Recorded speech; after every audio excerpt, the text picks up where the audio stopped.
Bonjour à tous. Aujourd'hui, nous allons mettre sous le projecteur les bonnes résolutions et surtout la bonne façon de les choisir et de les accompagner. Quelles que soient vos résolutions, elles entraînent des modifications dans vos façons de vivre et ces nouveautés vous mettent dans la situation où vous maîtrisez moins vos actions et parfois elles remettent en question la vision que vous aviez de vous. Je vous donne l'exemple du sportif qui change de sport, notamment des grands champions internationaux titrés qui changent de sport à leur retraite et repartent parfois à zéro sur certaines compétences. Plutôt que de se lamenter sur leur manque de compétences, ils pensent au plaisir qu'ils ont à les développer.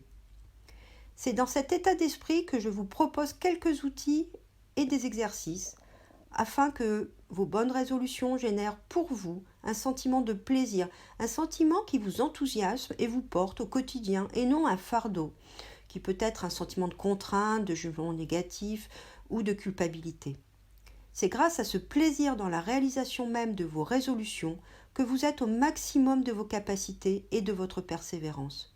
Et c'est ce qui vous conduit naturellement à l'atteinte de vos objectifs. Pour cela, on va détailler 3 étapes essentielles.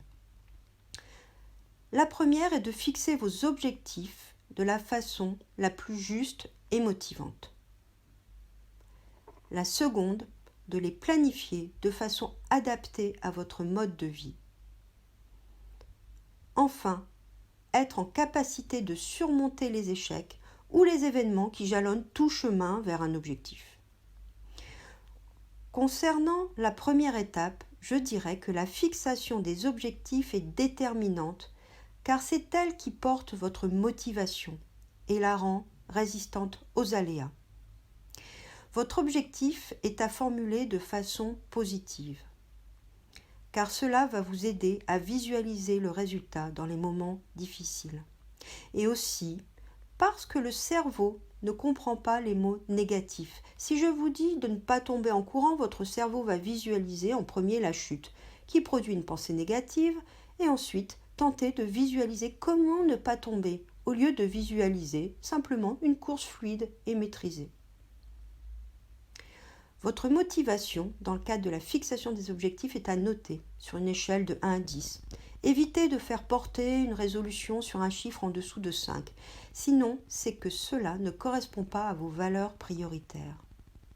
Et vos valeurs, quelles sont-elles? En quoi votre objectif les satisfait? Vous pouvez vous référer à un tableau de valeurs que vous trouverez sur le web. Il y a quelques exemples si vous êtes en manque d'inspiration. C'est important que vous les notiez d'emblée lors de la fixation de vos objectifs. Amour, famille, santé, succès, camaraderie, entraide. Je vous donne l'exemple d'une personne qui avait comme objectif pour un challenge de longue distance fraternité, camaraderie. La forme.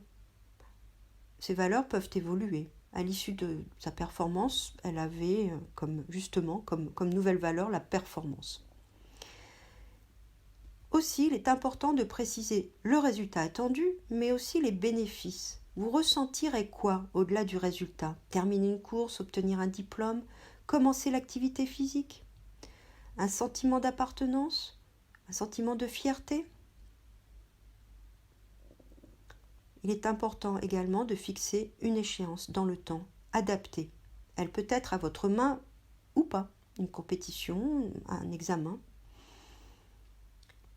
Identifiez vos atouts, les personnes qui peuvent vous aider et vos handicaps. Et travaillez sur les handicaps sous votre contrôle. Ne perdez pas d'énergie sur les autres. Le distinguo est très important. Enfin, travaillez sur le côté réaliste de votre objectif. La date est-elle adaptée à la performance attendue? Vous pouvez soit modifier la performance ou la date si elle est à votre main. Voilà pour ce qui est de la première étape de fixation des objectifs que vous pouvez inscrire sur un livret qui vous suivra ensuite. Notamment sur la seconde étape qui est de planifier vos actions de façon adaptée à votre mode de vie. Vous avez fixé une échéance pour atteindre un résultat.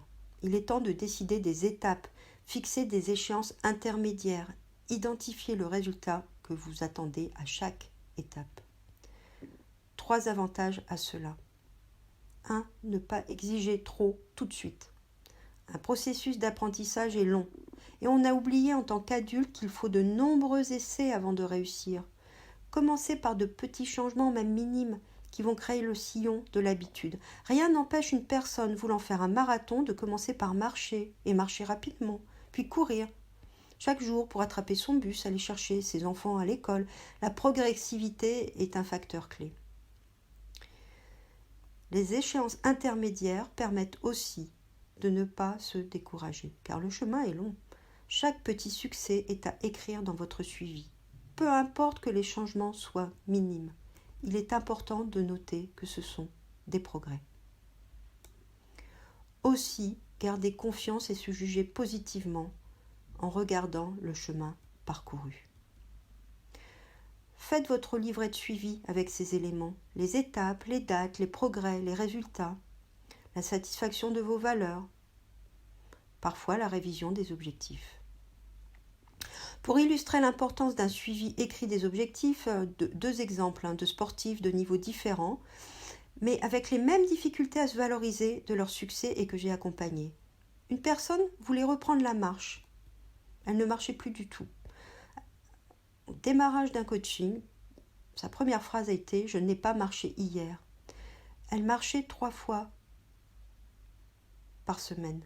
Son objectif était de reprendre la marche, commençant par 1 fois, 2 fois, elle n'avait même pas pensé à la reprendre 3 fois. Et en fait, elle avait oublié son objectif de départ et donc ne se valorisait pas de son objectif de départ, n'avait pas noté ses progrès et au final se donnait des nouveaux objectifs un peu déstabilisants et qui faisaient qu'elle avait une pensée négative de ne pas avoir réalisé sa marche la veille. Une autre personne qui voulait finir une compétition de longue distance avait comme ambition de la finir. Elle n'avait jamais réussi à la finir. Et à l'issue de la compétition, elle se lamentait de ne pas l'avoir fait dans un certain délai. Son objectif seul était de la finir. Donc elle n'avait pas de recul, de prise de recul sur le fait qu'elle avait réalisé son objectif.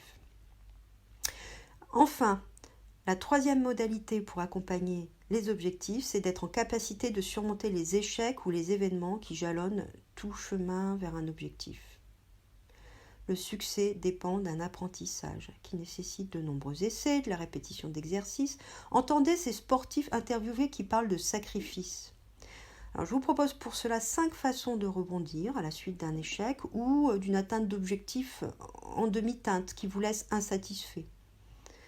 D'abord, un rappel des valeurs qui portent votre objectif et que vous avez inscrites à leur fixation pour solidifier la confiance, la persévérance et une vision de ce que cela vous apportera, des sentiments associés. Ce sera votre moteur pour vous rappeler pourquoi vous allez persévérer. Ensuite, une certaine forme d'humilité. Par exemple, ne pas se comparer à des personnes qui ont justement fait ces sacrifices et que l'on ne souhaite pas faire, la vie de famille, par exemple, la vie professionnelle. Nous avons d'autres priorités et d'autres équilibres de valeurs. Choisissez le bon modèle. Il est décalé de vouloir les mêmes résultats à investissement, voire sacrifices différents. Le non-jugement, la bienveillance, vous aide à continuer à agir malgré les échecs. C'est la seule façon pour progresser. Je vous propose de vous référer au podcast précédent sur la confiance, sur ce sujet. Sur le terrain et dans l'action, un outil qu'on appelle le switch permet de gérer l'erreur et revenir vite dans l'action. Alors pour ça, je vous propose de réaliser l'exercice de visualisation du premier podcast sur la bonne humeur, la concentration sur votre respiration, le relâchement corporel et la visualisation. Et de remplacer la scène de bien-être vécu par une scène de performance vécue. De la détailler suffisamment pour y associer un mot-clé et un geste. Ce mot prononcé et ce geste vous remettront dans une situation de performance que vous avez vécue suite à un échec et vous remobiliseront sur votre objectif au lieu de ressasser cette déconvenue et de perdre en confiance. Une technique de respiration peut y être associée. Remplissez vos poumons au maximum, serrez les poings et les bras, relâchez vos bras d'un seul coup en expulsant violemment l'air de vos poumons et votre échec. Alors, un exemple d'utilisation par une sportive, c'est celui effectivement d'une sportive de haut niveau en surf qui, en cas de chute, tapait sur son surf, disait go pour se refocaliser sur sa course. Un geste, un mot, et elle repartait dans son objectif motivée. Enfin, en cas d'échec répété, il s'agit de savoir s'adapter, voir les choses autrement. Cela peut être de changer de méthode. Je veux faire du sport pour maigrir. Je veux réaliser tel objectif dans telle compétition, tel événement. Savoir avoir un petit peu de lâcher prise par rapport à ses objectifs. Je donne 2 exemples. Une personne s'acharnait à réaliser une compétition qui ne correspondait pas à ses valeurs. Et elle le faisait sans plaisir et elle contre-performait.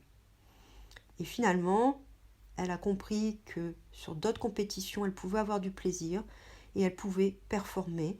Ça a mis un petit peu de temps, mais finalement, elle s'est aperçue, elle a lâché prise par rapport à une forme de compétition, elle est passée à une autre forme de compétition qui lui apportait, contrairement à ce qu'elle aurait pu imaginer, en testant, en étant curieux, des performances qui la satisfaisaient complètement. Je vous donne aussi l'exemple des handicapés privés d'un sens qui utilisent les autres sens et les exploitent au maximum avec succès pour compenser.